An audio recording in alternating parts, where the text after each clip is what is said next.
Hello friends, हमारे channel में आपका स्वागत है, अभिनंदन है। आज हम क्लास 11th का चैप्टर 5 प्राकृतिक वनस्पति के 3 और 5 मार्क्स के कुछ इम्पोर्टेंट क्वेश्चन आंसर के बारे में जानेंगे और समझेंगे, जो परीक्षा में बार बार पूछे जाते हैं। यदि आप हमारे चैनल पर नए हैं तो कृपया चैनल को अभी सब्सक्राइब कर लें, जिससे आपको इस तरह के इम्पोर्टेंट और उपयोगी वीडियो मिलते रहें। तो आइए शुरू करते हैं आज का वीडियो और जानते हैं महत्वपूर्ण प्रश्न।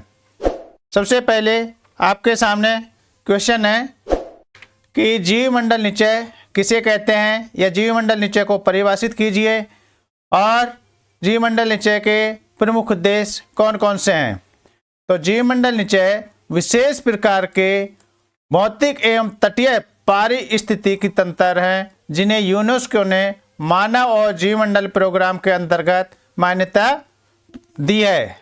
इनमें पशुओं के संरक्षण के साथ साथ पौधों का संरक्षण भी किया जाता है। जीवमंडल निचय के 3 प्रमुख उद्देश्य हैं, वो इस तरह से हैं कि संरक्षण, विकास और व्यवस्था। तो पर्यावरण और विकास को बढ़ावा देना, उनका मेलजोल रखना। दूसरा है जीव विविधता और पारिस्थितिक तंत्रों का संरक्षण करना। और तीसरा है अनुसंधान और देखरेख के लिए अंतर्राष्ट्रीय नेटवर्क यानी व्यवस्था बनाए रखना। नेक्स्ट क्वेश्चन आया आपके सामने कि सामाजिक वानिकी से क्या तात्पर्य है, इसके प्रमुख उद्देश्य क्या है। तो सामाजिक वानिकी का अर्थ है कि पर्यावरणीय, सामाजिक व ग्रामीण विकास में के मदद से उद्देश्य में वनों के प्रबंधन में समाज की भूमिका तय करना है, एवं ऊसर यानी बंजर जिस पर कृषि नहीं होती उस पर वन लगाना है। सामाजिक वानिकी शब्दावली का प्रयोग सबसे पहले 1976 में किया गया था, और यह किया गया था राष्ट्रीय कृषि आयोग के द्वारा। इसके प्रमुख उद्देश्य इस तरह से हैं। पहला उद्देश्य इसका है कि जनसंख्या के लिए जलावन यानी ईंधन की लकड़ी के उपलब्धता व्यवस्था करना। दूसरा है छोटी इमारती लकड़ी, जो घर बनाते हैं उनके लिए लकड़ी के दरवाजे खिड़की इनके लिए। तीसरा है छोटे छोटे वन उत्पादों की आपूर्ति करना। इसके 3 अंग हैं, शहरी वानिकी, ग्रामीण वानिकी और फार्म वानिकी। इसके 3 अंग हैं। नेक्स्ट क्वेश्चन है कि वन संरक्षण के लिए क्या कदम उठाए गए हैं। तो वन संरक्षण के लिए जो कदम उठाए वो इस तरह से हैं कि भारतीय वन्य जीव बोर्ड की सिफारिशों के द्वारा 1972 में भारत सरकार ने वन्य प्राणी अधिनियम पारित किया। तो कब किया था वन्य अधिनियम पारित? 1972 में, ये याद रखना है। जंगली बाघों की संख्या में तेजी से कमी आने से चिंतित होकर देश में 1973 में 1973 में बाघ विकास कार्यक्रम परियोजना, कौन सी? बाघ विकास शुरू की गई थी। संयुक्त राष्ट्र खाद्य और कृषि संगठन के सहयोग से 1975 में मगरमच्छ प्रजनन और प्रबंधन परियोजना कब की गई? 1975 में, 1975 में। भारत सरकार ने वन्य प्राणियों की सुरक्षा रखने के लिए भारत में कई राष्ट्रीय उद्यान, वन्य जीव आरक्षित क्षेत्र और वन्य जीव अभ्यारण्य की स्थापना की है। आज भारत में 105 नेशनल पार्क और 514 वन्य प्राणी अभ्यारण्य हैं, जो 15.67 मिलियन हेक्टेयर भूमि पर फैले हैं। इनके अतिरिक्त 18 जीवमंडल क्षेत्र या जीवमंडल निचय है। इनका कुछ क्षेत्र सुरक्षित क्षेत्र में भी शामिल किया गया है।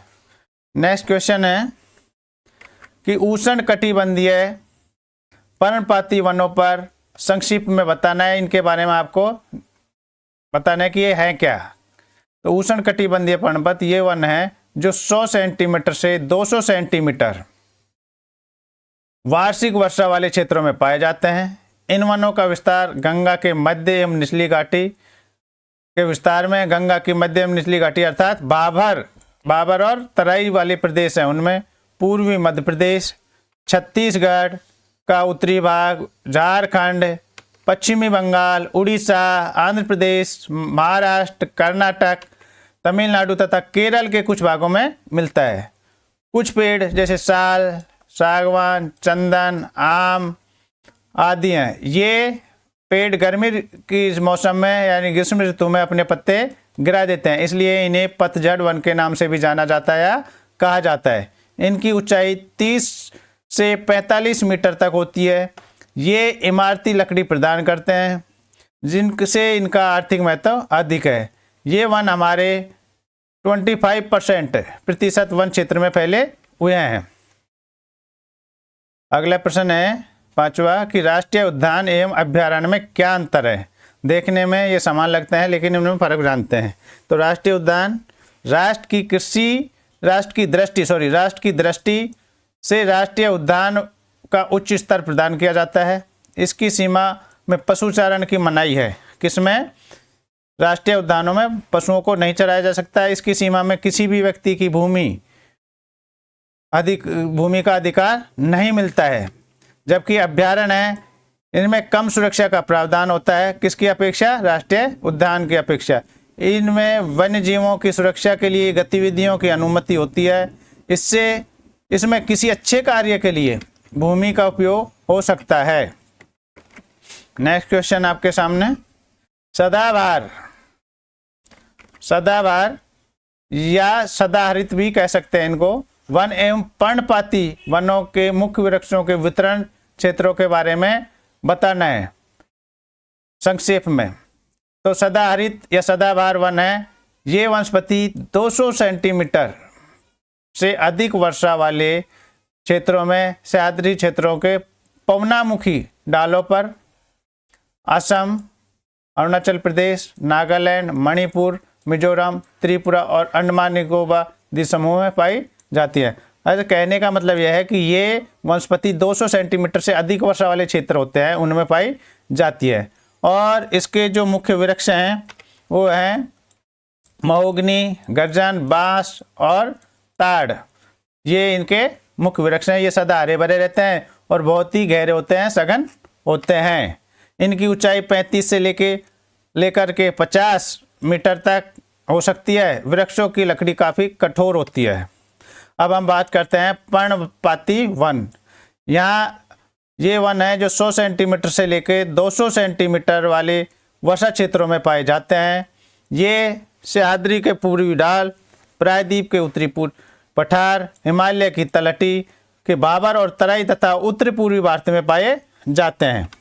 इसमें जो मुख्य वृक्ष पाए जाते हैं वो इस तरह से हैं: सागौन, साल, चंदन, महुआ, धूप, शीशम और खैर। ये वन ग्रीष्म ऋतु में क्या करते हैं? अपने पत्ते गिरा देते हैं। ये कम घने होते हैं और इनकी ऊंचाई अपेक्षाकृत कम होती है। किससे? सदाबहार वनों से। इन वनों की लकड़ी कम कठोर होती है। ये वन लगभग पूरे भारत में पाए जाते हैं। इन वनों की लकड़ी बहुत उपयोगी होती है। नेक्स्ट क्वेश्चन आपके सामने है कि अनुपवन किसे कहते हैं। भारत में आर्द्र यानी नमी वाले या अनुपवनों के महत्व को स्पष्ट करें। तो भारत के उन क्षेत्रों में जहाँ जमीन हमेशा जलयुक्त होती है, वहाँ पानी रहता है और नमी होती है, वहाँ की प्राकृतिक वनस्पति को आर्द्रवन या अनुपवन के नाम से जाना जाता है या कहते हैं। भारत में इस तरह के 8 आर्द्र भूमियाँ, कितनी हैं? 8 आर्द्र भूमियाँ जो अपने सघन वनों एवं जैव विविधताओं के लिए विख्यात हैं। भारत में पश्चिम बंगाल के सुंदरवन डेल्टा मैंग्रोव वनों के लिए विश्वविख्यात हैं। इन वनों में टाइगर से लेकर श्रिम्प तक बड़े छोटे सभी जानवर पाए जाते हैं। पर्यावरण संरक्षण, जैव विविधता एवं प्राकृतिक वनस्पति के संरक्षण के लिए इन वनों को अस्तित्व की सुरक्षा आवश्यक है, जरूरी है। नेक्स्ट क्वेश्चन है कि वन क्षेत्र एवं वास्तविक वन क्षेत्र के आवरण में क्या अंतर है। तो वन क्षेत्र है ये वे वन है या वे क्षेत्र हैं जहाँ राजस्व विभाग रेवेन्यू डिपार्टमेंट के अनुसार वन होने चाहिए और इसके अंतर्गत एक निश्चित क्षेत्र को वन क्षेत्र के रूप में अधिसूचित किया जाता है। और वास्तविक वन आवरण है, इसके अंतर्गत वह क्षेत्र आता है जो वास्तव में प्राकृतिक वनस्पतियों के झुरमुट से ढका होता है। प्राकृतिक का मतलब है जिसमें मनुष्य का कोई हस्तक्षेप नहीं होता है, वे अपने आप होते हैं। भारत ने सन 2001 में वास्तविक वन आवरण केवल 20.55% था। नेक्स्ट क्वेश्चन आपके सामने है कि वन संरक्षण नीति कब लागू की गई और इस नीति के प्रमुख उद्देश्य क्या थे। तो स्वतंत्रता के पश्चात भारत में पहली बार वन नीति कब लागू की गई, तो ये की गई थी 1952 में। और सन 1988 में नई राष्ट्रीय वन नीति वनों के क्षेत्रफल में हो रही कमी को रोकने के लिए बनाई गई थी। सबसे पहले 1952 में बनाई, इसमें संशोधन 1988 में किया गया। इस नीति के प्रमुख उद्देश्य हैं जो इस तरह से हैं कि देश में 33% भाग पर वन लगाना, पर्यावरणीय संतुलन बनाए रखना तथा पारिस्थितिकी के असंतुलित क्षेत्रों में वन लगाना। नेक्स्ट कि देश की प्राकृतिक धरोहर, जैव विविधता तथा आनुवंशिक मूल का संरक्षण करना, मृदा अपरदन और मरुस्थलीकरण को रोकना तथा बाढ़ व सूखा को नियंत्रित करना, निम्नीकृत भूमि पर सामाजिक वानिकी एवं वनारोपण द्वारा वन आवरण का विस्तार बढ़ाना या करना, वनों की उत्पादकता बढ़ाकर वनों पर निर्भरता, ग्रामीण जनजातियों को इमारती लकड़ी प्रदान करना, ईंधन और चारे की व्यवस्था और भोजन उपलब्ध कराना और लकड़ी के स्थान पर अन्य वस्तुओं को प्रयोग में लाना। पेड़ लगाने के बढ़ावा देने के लिए पेड़ों की कटाई रोकने के लिए जन आंदोलन चलाना, जिसमें महिलाएं भी शामिल हों ताकि वनों पर दबाव कम हो, और वन्य जीव संरक्षण में लोगों की भागीदारी सुनिश्चित करना। नेक्स्ट क्वेश्चन है कि वन्य प्राणी अधिनियम कब पास हुआ। वन्य प्राणी अधिनियम कब पास हुआ, इस अधिनियम के प्रमुख उद्देश्य क्या हैं। तो भारत में वन्य प्राणी अधिनियम 1972 में पास हुआ। इस अधिनियम के दो प्रमुख उद्देश्य थे। एक कि इस अधिनियम के अनुसार कुछ सूचीबद्ध लिस्टेड जो संकटापन्न यानी संकट के कगार पर प्रजातियां हैं उनको सुरक्षा प्रदान करना, जो लुप्त हो जाएंगी कुछ दिनों के बाद उनको। दूसरा है कि सरकार द्वारा निर्धारित नेशनल पार्कों, पशु विहारों जैसे संरक्षित क्षेत्रों को कानूनी सहायता प्रदान करना है। नेक्स्ट क्वेश्चन आपके सामने कि प्राकृतिक वनस्पति किसे कहते हैं। उष्ण कटिबंधीय सदा हरित वन किस प्रकार के जलवायु दशाओं में पाए जाते हैं।